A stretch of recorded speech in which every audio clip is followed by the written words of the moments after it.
see your faces.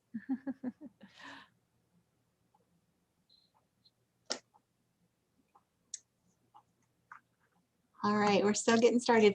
Okay, well, this is Miss Jody. Welcome.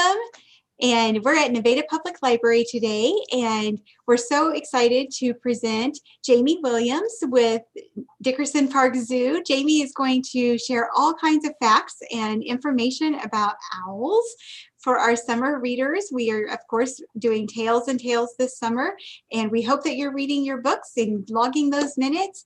And we are going to give Miss Jamie the floor, and we're going to learn all about owls today. So welcome, and thank you so much for coming, Jamie. Thank you very much. Thank you for having me. Well, my friends, I hope that you are participating in the summer reading program, because what a wonderful way to learn. You get to go to the library and check out all kinds of wonderful books about animals or whatever your interests are, and then win prizes. Is that right, Miss Jody? Winning prizes with the summer reading program? Yes, for sure. Yes, definitely. Excellent, excellent. So I feel like this summer's theme for the summer reading program kind of is a match made in heaven with us here at the zoo. Animal tales and tales. So what better animals to talk about than owls? And owls are known for being wise, right? Well, I have some wonderful birds here with me today, and we're going to talk all about the owls that live right here in Missouri. Now, owls are birds. They have feathers all over their body. Those feathers help them to fly, and we know that owls are nighttime hunters. They are awake at night looking for their food, swooping through the trees, trying to find something to eat. Let's meet our first owl and meet some of his, see some of his adaptations that makes him such a special bird. Are you ready? I am. All right.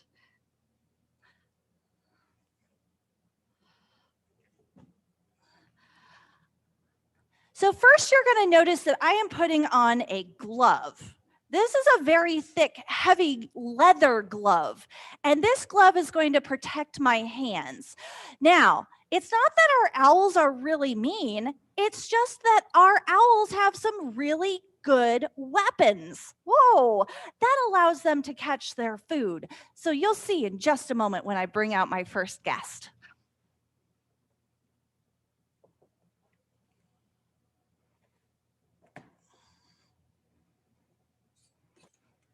Hi. Step up. There you go. Step up. Good bird. There you are. Oh, there he is. Oh, friends, this is Bart. And Bart is a barred owl. Barred owls get their name from their vertically striped feathers on their chest. You can kind of see these striped feathers here, kind of like jail cell bars that go up and down. Yeah, there he is. Now, barred owls are a hooting owl. A lot of owls hoot, but some don't. And today we're going to meet some that don't make a hoot. But Bart is one that hoots. Yes, you are. He makes a hoot that is very recognizable. His hoot sounds like he is saying, "Who cooks for you? Who cooks for you all?" So it sounds like this.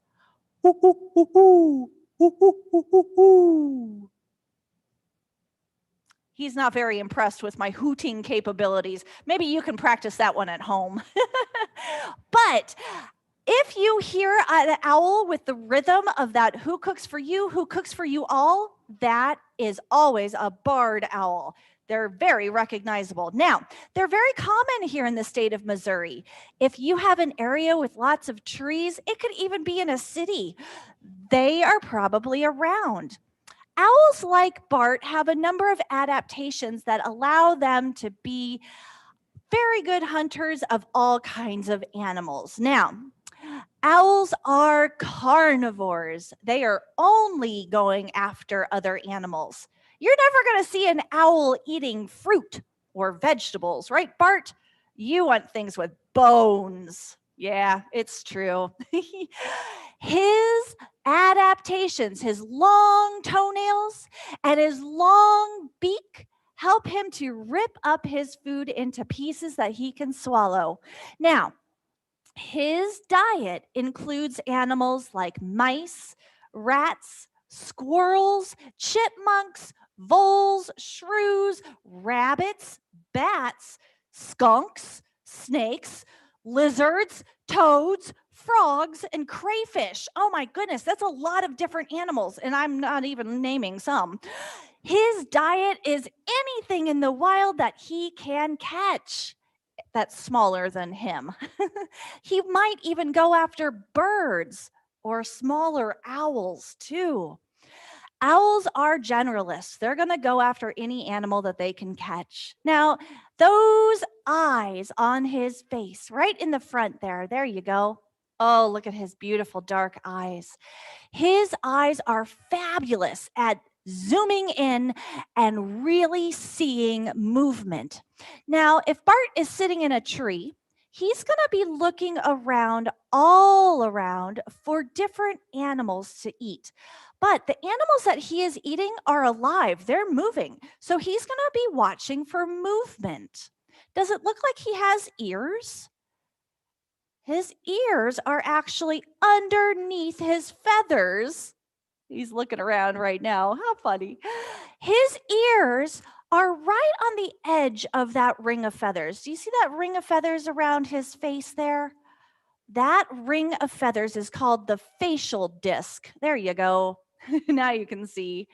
So his ears sit right about boop there underneath all of those feathers. Now, one of his ears points upward and one of them points downward. So as he's sitting in the tree, turning his head all around, he is hearing above him and below him at the same time. His eyes are scanning for movement of those little mice or rats that are running around on the ground. His ears are listening for the rustle of leaves. Once he finds something, he's going to zone in on that animal and make his move, swooping down from the tree to grab up that food with his big, long talons. Now, Bart has very beautiful brown feathers on his body.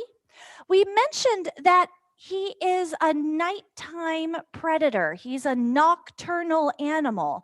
So he's awake at night. During the day is when he chooses to sleep. Now, I did have to wake him up to come here today. That's no big deal. He'll go right back to sleep a little later on. But his preferred method of hunting is in the dark. His eyes are great big to absorb lots of light, and his feathers are silent. As he swoops down, the air just brushes over his body. You can see these really fluffy feathers. Miss Kim, can I have you zoom in on these fluffy feathers right here? Look at all this extra fluff. Now, his body is very fluffy. It's not very aerodynamic. You can even see some other feather fluffies right here. So all of his extra fluff cuts down on the air resistance. Some birds are known for flying very fast. Owls are not fast at all. They swoop rather slowly through the air, but they don't have to be fast. They're hunting under the cover of darkness. So quietly, they swoop in, kind of like a ninja, right, Bart? Oh, man. Now, also notice Bart's eyes are not moving around in his head. You may have noticed that his eyes are not blinking very often. Of course, he does have eyes. Bart, turn around, face the camera. There he is. So he does have eyes, but he's not blinking them very often. He doesn't have to blink very often, but he does have a third eyelid. He's got the same top eyelid and bottom eyelid as we do, and he can close his eyes, but he's also got a third eyelid. It's called the nictitating membrane. And if he blinks his eye, I bet that you can see it. Let me see if we can do that. Oh, blink for me, Bart. Of course, I can't make him do anything. There it is. You may have seen that. It was super fast, but there was a flash of like an opaque white over his eye. That was his nictitating membrane, and that sweeps out any debris from the eye, adds moisture to the eye just when they need it. So, oh, yes, you are very handsome, very good looking bird. You may notice that he's also not moving his eyes. See, humans have the ability to move our eyes in our skull. If we hold our head still, we can look side to side and up and down just by moving our eyes. Owls can't do that. They don't have any eye muscles. Their eyes are fixed in their skull, so they can only look forward. So if he wants to look that way, he has to turn his whole head.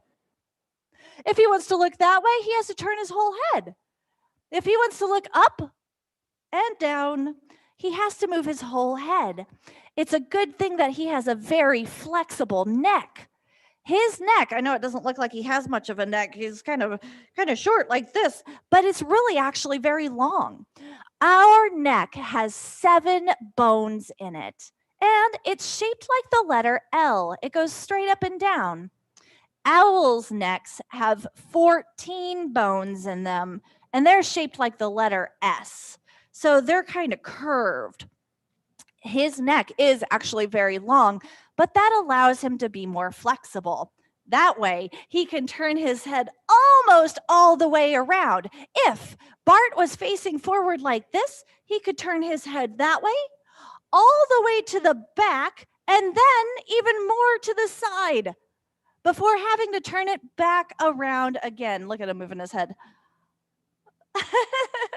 He can't spin it around like a top, and that's good because that'd be really weird. But he can definitely look any direction that he needs to just by turning his head, not his body. Interesting, huh? Now, Bart, I think I'm going to go ahead and put you away. We'll see you later, Bart. Thank you so much. Thanks, Bart. Good bird. What a good bird.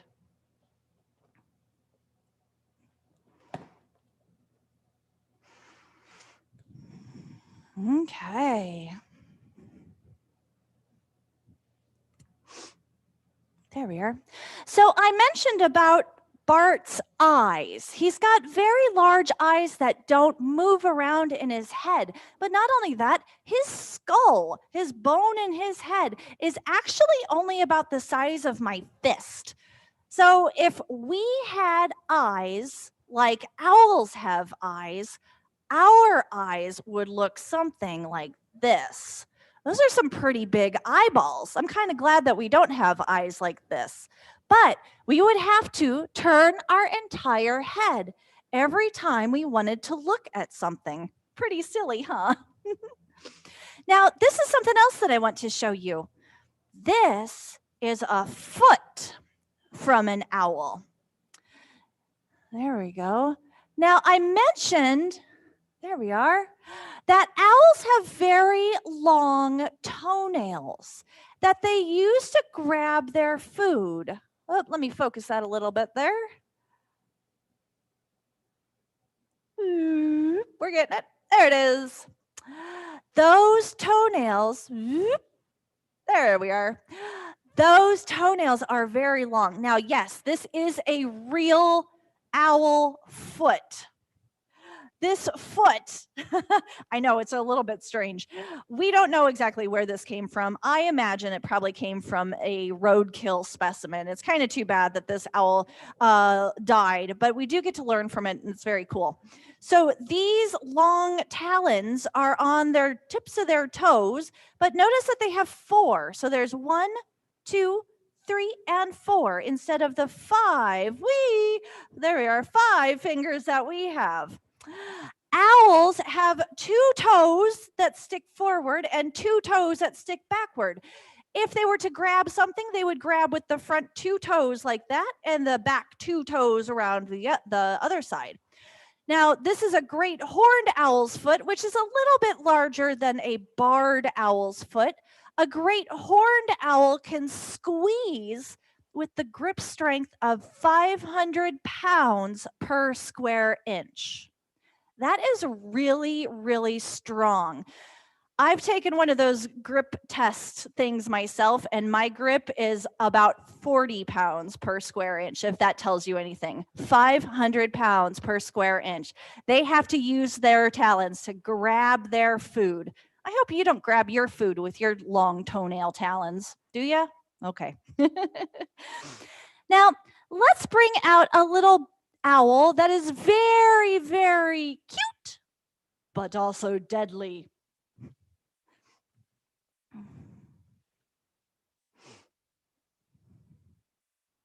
Again, even though this is a small owl, I'm still going to wear some gloves to keep my hands protected.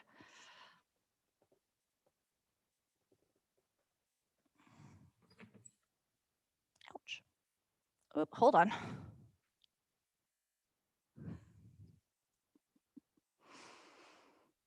All right. Hi, you. Come here. Step up for me. Step up. Aw. Oh, look at the little one. Oh, my goodness. This little owl's name is Doctor Who. Oh, Doctor Who. Doctor Who is a really great name. However, this is not a hooting owl. Ruh-roh, that's okay. This is a screech owl, an eastern screech owl to be specific. Screech owls, as their name implies, use a high-pitched screechy noise. Oh man, they sound kind of like a screaming woman. I'm not going to demonstrate that one, but they also make a bunch of other little noises too. Sometimes they sound like the whinny of a horse. It might sound like this. Ooh, ooh. I'm not very good at that one. But this little owl is super duper camouflage. Check out those feathers.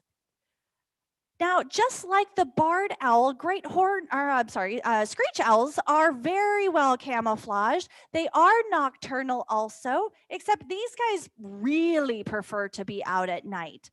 Every once in a while, you might see an owl like Bart during the day. It's not terribly uncommon, but these little guys are very rarely seen in daylight hours.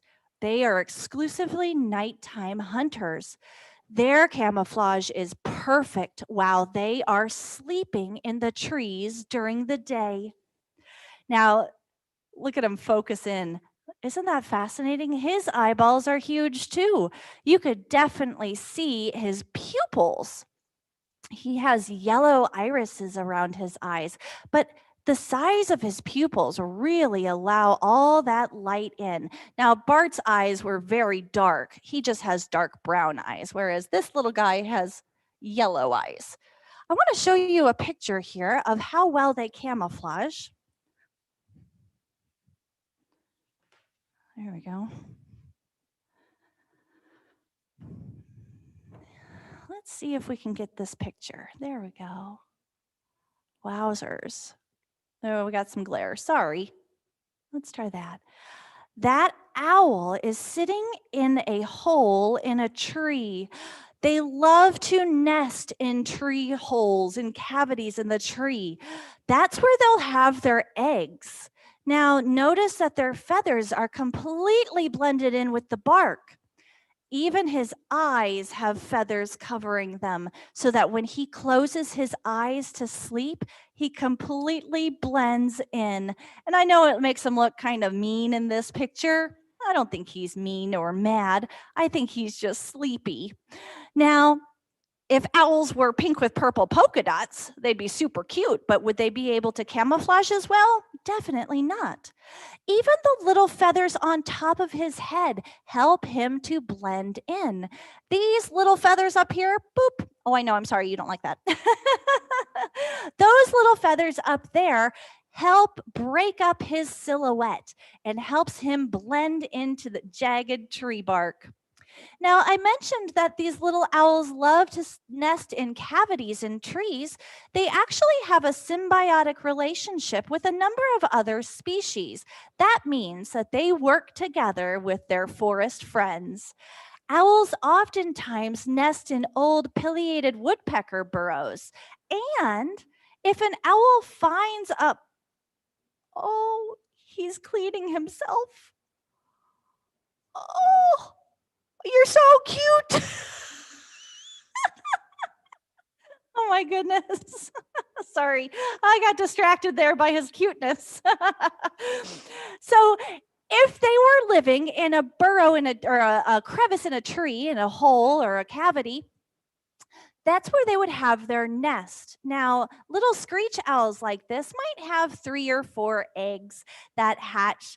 And those little babies, while they are awfully cute, they do create a really big mess.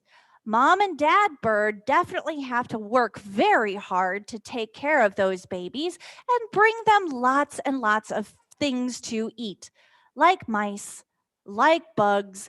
These guys like the big, juicy moths that you see flying around at night. They'll even eat things like lizards, yum, yum, yum. But it gets awfully messy inside that cavity in the tree because the babies, well, they poo a lot too. Old food and poo, that all attracts flies, which lay eggs and hatch into maggots. Gross. So, what screech owls have been known to do is fly off into the forest and pick up a housekeeper. They will seek out a little snake called the Texas blind snake, carry that Texas blind snake back to their nest, not to eat it, mind you, but to let it clean up all the bugs that are in the nest. That little snake gets a big meal of fly maggots, bleh, and the owls get a nice clean home. It's not very well documented whether or not the Texas blind snake ever gets eaten or if it just slithers away, but I think it's a pretty neat idea. Pretty clever, little owl. Very good. So, owls do something else that's pretty interesting. When they eat their food, they swallow it whole. Now, we have teeth to chew our food. If we eat like a chicken leg or something like that, we don't eat the bones, do we? Owls do. They swallow the bones whole. So if Doctor Who got a mouse to eat for dinner, he would just swallow that thing whole, and all of the bones and the fur of the mouse would go down with the meat. Okay. Well, his tummy is not great at digesting the bones and the fur. All the other stuff, like the meat and the organs, can be digested. They can pass that right through their system, but the bones and fur collect in a special part of their stomach called the crop. And in that area, it wads itself into a nice compact little ball. The bones and the fur all mashed together into a little pellet. And that's when they cough it up. They throw it up so that they can eat again. It's a very strange idea, but think about it this way. It would be similar to you going to a fast food place like McDonald's and getting a cheeseburger with the wrapper still on it. If you ate that cheeseburger with the wrapper still on it, and then a couple of hours later, you threw up the wrapper. That's not how we eat cheeseburgers, but that's sort of how they eat their mice. Kind of interesting, huh? Sometimes if you find an owl pellet, you can dissect it. And this is a pretty popular thing to do in science class in elementary school. So look out for that. You might be able to do that someday. So my friends, I'm going to go ahead and put Doctor Who away, and I'm going to bring out another little bird, and we're going to compare and contrast. So this is an eastern screech owl. Remember this. He's only about this high, about the size of my hand. We're going to look at this other bird and compare and contrast. There you go. Thank you, Doctor Who. Oh, you're very cute. So cute.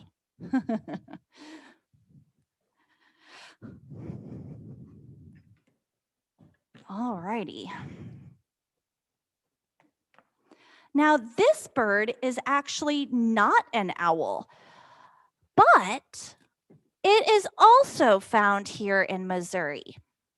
And I want to compare it to our owls because they are still part of the same group of animals. Here I'll step back. There we go. This is an American kestrel. His name is Scout. Oh, look at that little bird. Now, notice that he is about the same size as the eastern screech owl, except his body shape is a lot different. Yes, it is. It's a lot different. Owls are incredibly fluffy birds. And like I said, they use all that extra feather fluff to cut down on air resistance so that they can sneak up on their prey.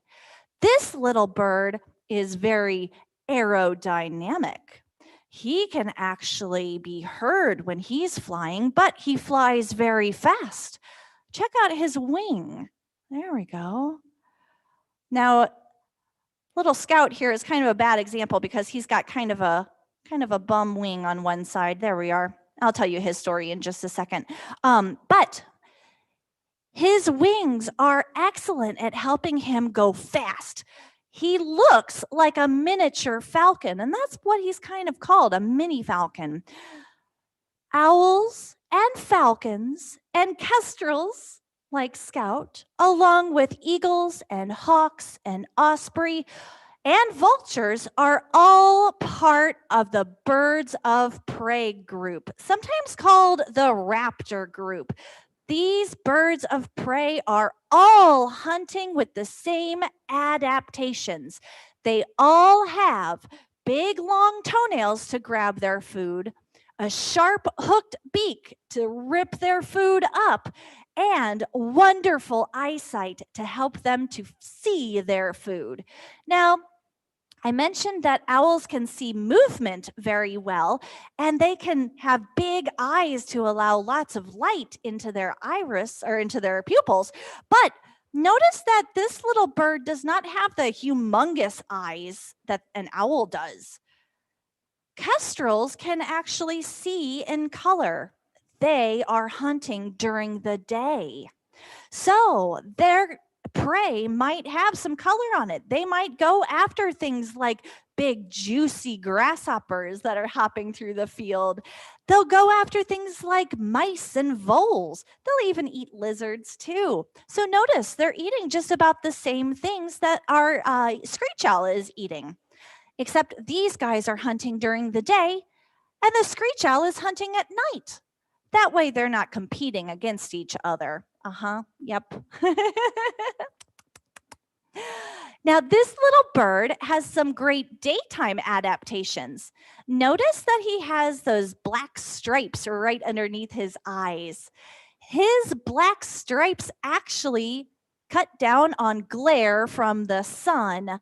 It's kind of like baseball players when they put that black grease paint on their cheeks to cut down on the glare from the sun. And also, Miss Kim, I don't know if you can get any closer on him.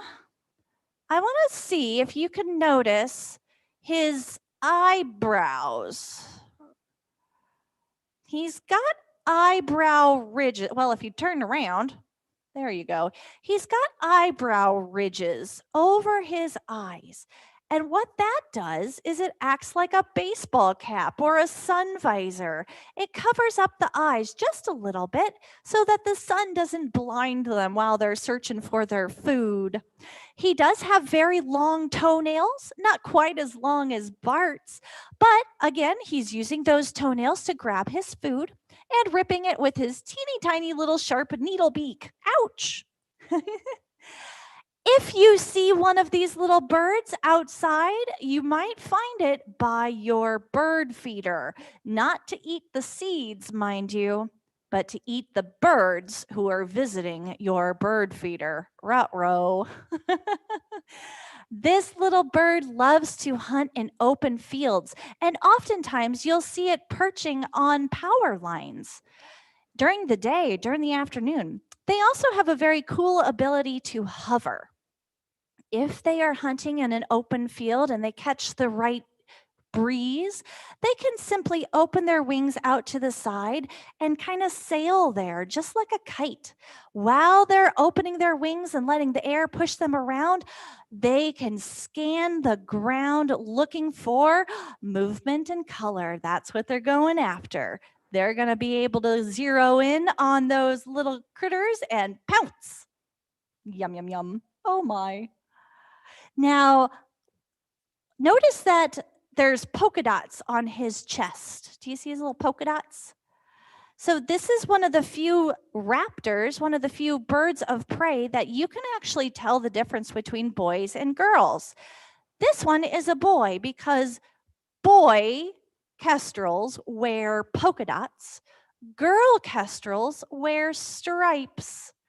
It's really interesting. And as they age, those polka dots and stripes do blend in and disappear. But Scout is a fairly young bird, and he still is wearing his polka dots. Very cute. Now, I mentioned that his wing has a little bit of an injury. I don't know if you can kind of see it. Oh, I don't. You don't like to be touched. I'm sorry. There we go. There we go. Unfortunately, Scout came to live with us through our raptor rehabilitation clinic. He was hit by a car. Oh, and he suffered a wing injury and he pooped. I don't know if you caught that on camera. Sorry about that. He suffered a wing injury when he was hit by a vehicle, and his wing is broken a little bit. And he did go through surgery. His wing is no longer hurting him, but it is not strong enough to be able to survive in the wild. He would not be able to hunt his food. He wouldn't be able to fly as strongly as he would need to find his food and for himself to stay safe. So we are very lucky to have him at the Dickerson Park Zoo as an ambassador for his species, but it is kind of a sad deal that he was hit by a vehicle. If you happen to find an injured owl, hawk, or kestrel, please feel free to bring it to the Dickerson Park Zoo, and we will do our best to be able to fix it up and send it on its way. Unfortunately, that was just not in the cards for little Scout here, but we're very lucky that he is a very nice little bird. I don't think a normal kestrel would sit here and enjoy our company like this. Of course, he is biting me, right? Scout, I wish that you could say something. He's very vocal. He makes a little noise that sounds like this. Beep, beep, beep, beep, beep, beep, all the time. Oh boy. Oh, Scout. Well, thank you, Scout. Thanks for pooing on the floor. Whoopsie. I'm going to put him away and bring out our very last owl. There you are. Thank you, Scout. Now, this last owl that I have today is one of the most beautiful animals in the world, I think.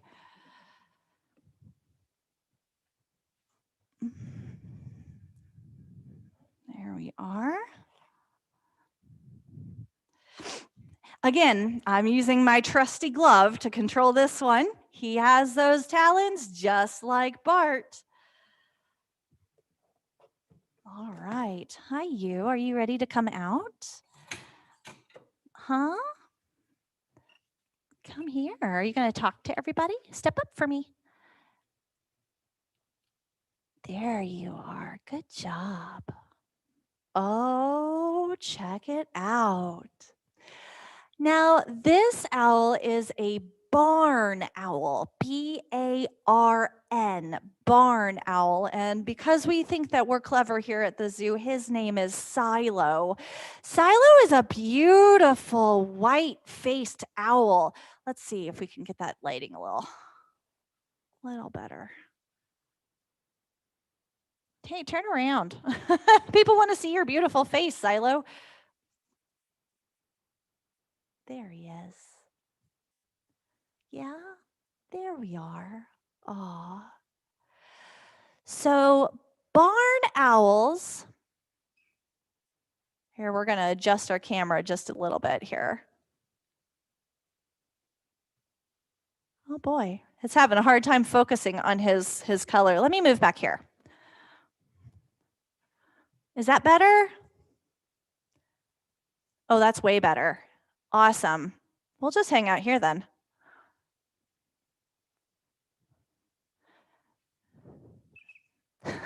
Tweet, tweet.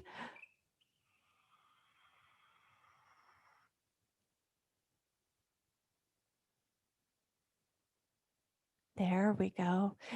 Miss Jody, you might have to edit that part a little bit. Sorry about that. There we are. Oh, Silo, you're beautiful. So barn owls are a special type of owl. These owls are actually much different than the other species of owls that we have here in Missouri. His body shape is much different, isn't it? He's much more sleek, much more aerodynamic. His body is not as fluffy as the other owls. He's in a different genus. Now, barn owls are a continental owl. That means that they're found on every continent except Antarctica. Barn owls tend to they like to nest on flat surfaces. He's making his little jet engine noise for you all. They like to nest on flat surfaces, which is why a barn and in the hayloft is a really great place for these guys to live and have their nests. Now, it makes sense too, because barn owls eat a lot of rodents. And if you have a barn, you may notice that you've had some mice or rats before. Barn owls eat a lot of rodents, and they are very, very helpful in that regard. And that's why it is very important to make sure that when you have rodents in your barn, to not put out rodent poisons. You see, what happens is that if you put out rodent poisons, mouse poison or rat poison, sometimes called rat bait, what that does is it poisons the rodent. They eat it, their body becomes poisoned, and then they run away and they start to slow down, which makes them easier to catch from an owl. So an owl is going to come along and catch that poisoned mouse or rat, and they too are going to become poisoned. It's a very sad situation. So the best thing to do, instead of putting bait or poison in your barn, encourage owls to come nest.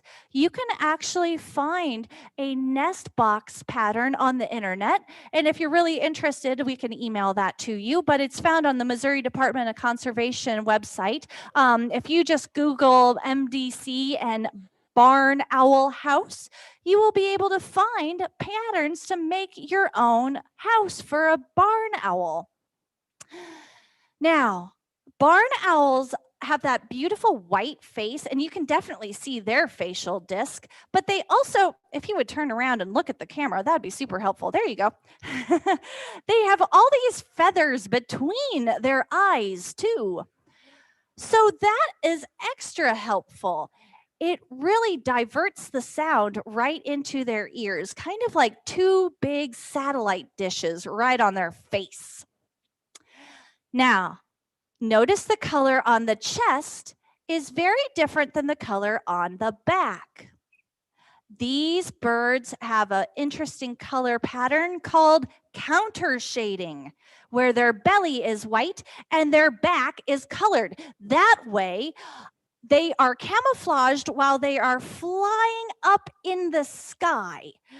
Against the bright sunny sky, their body is white. It's very hard to see them. And as they're flying over the ground, if another bird looks down, they're going to notice that the back of the owl is brown and kind of mottled like the ground is.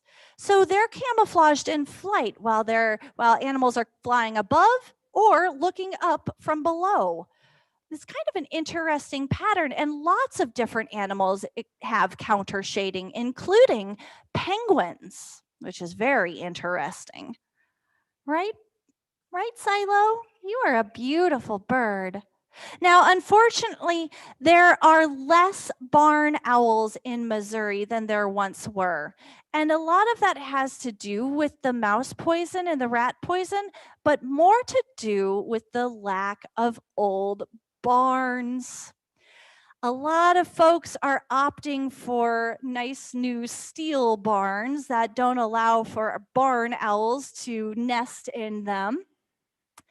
And their habitats are being taken over by developments. Yeah, so there's not as many as there once were in the state. Nationally, these birds are not an endangered species, but they are endangered here in Missouri, and we want to do everything that we can to keep them here. All birds of prey are protected here in the state of Missouri. That's why you cannot have one as a pet. I'm sorry. I know that it would be really tempting to have your own Hedwig, right? But these owls need our help. They need you to keep them safe.